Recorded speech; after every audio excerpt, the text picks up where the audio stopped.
সরকারের দাম নিয়ন্ত্রণের কোনো নির্দেশনা মানতে চান না নিত্যপণ্যের ব্যবসায়ীরা।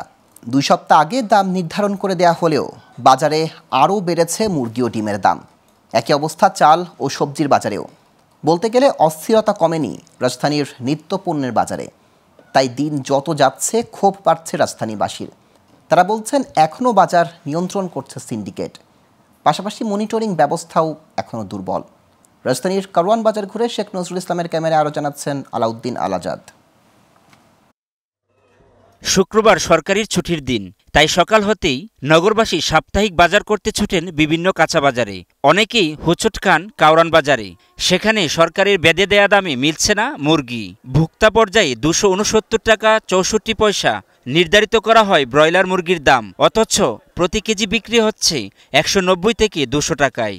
ব্রয়লার মুরগিটা কেজিতে 10-15 টাকা বাড়তে। আমরা মনে করছিলাম যে বর্তমান সরকার এসে কিছু দাম কমাবে, কিন্তু আসলে আমি জানি না কোন কারণে এটা হচ্ছে না। দামটা বাড়াতে আমাদের জন্য কষ্ট হচ্ছে। দেশি মুরগি কিনলাম 500 টাকা কেজি, আর সোনালী মুরগি কিনলাম 270 টাকা।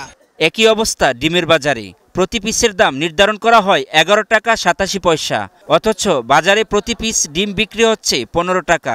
বিক্রেতারা বলছেন সরবরাহ কম, তাই দাম বেশি। আগে মাছ খাইতে পারে না, ডিম দিয়ে অথচ নিয়ে গরিবে খাইতো। ওখানে ডিমও একটা ডিম 15 টাকা দাম। লাল ডিম হলো 165 টাকা, সাদা ডিম 165 টাকা, দেশি মুরগির ডিম 240 টাকা দর্জন। গেছে সপ্তাহ থেকে এই সপ্তাহ দর্জন 10 টাকাতে বাড়ছে, 10 টাকা করে। বলা হয় মাছে ভাতে বাঙালি, কিন্তু সেই মাছ আর চালের দামও বেড়েছে। চাল প্রতি কেজিতে বেড়েছে 3 থেকে 4 টাকা, আর মাছ চলে গেছে মধ্যবিত্তেরও নাগালের বাইরে। ভরা মৌসুমেও কেনা যাচ্ছে না ইলিশ। ধরেন 1 কেজি যদি 1000 টাকা হয়, তাহলেও একটা ইয়ের মধ্যে থাকে। এখন 1 কেজির মাছ হচ্ছে 1800 টাকা। আমরা যারা মধ্যবিত্ত নিম্ন মধ্যবিত্ত আছি, আমাদের এখন এই খুব কষ্ট হয়ে যাবে। আমরা একটা কাতলা মাছ নিয়েছি, এটা 450 টাকা কেজি নিয়েছে।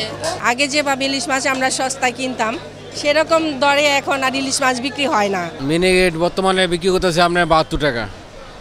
আগে আসলে বিক্রি আমরা 68-70 বিক্রি হতাম, অন বেতন লাগে 72 টাকা বেতন লাগে। এদিকে অস্থিরতা কমছেই না সবজির বাজারের। প্রতি কেজি আলু বিক্রি হচ্ছে 60 টাকায়, কাঁকরোল 60 টাকা, বেগুন ও করলা 80 টাকায় বিক্রি হচ্ছে।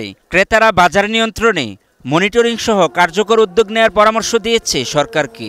এই যে দিনের পর দিন বাড়ছে আর বাড়ছে, এটার যে মনিটরিং বলতে কোনো কিছু আছে, সরকার বলে কোনো জিনিস আছে, এটা তো আমরা বুঝতে পারি না। আপনি যে একটা 3 জনের ফ্যামিলির বাজার করতে যান, তাও সবজি কিনতে 500 টাকা চলে যাবে, আপনি টেরও পাবেন না।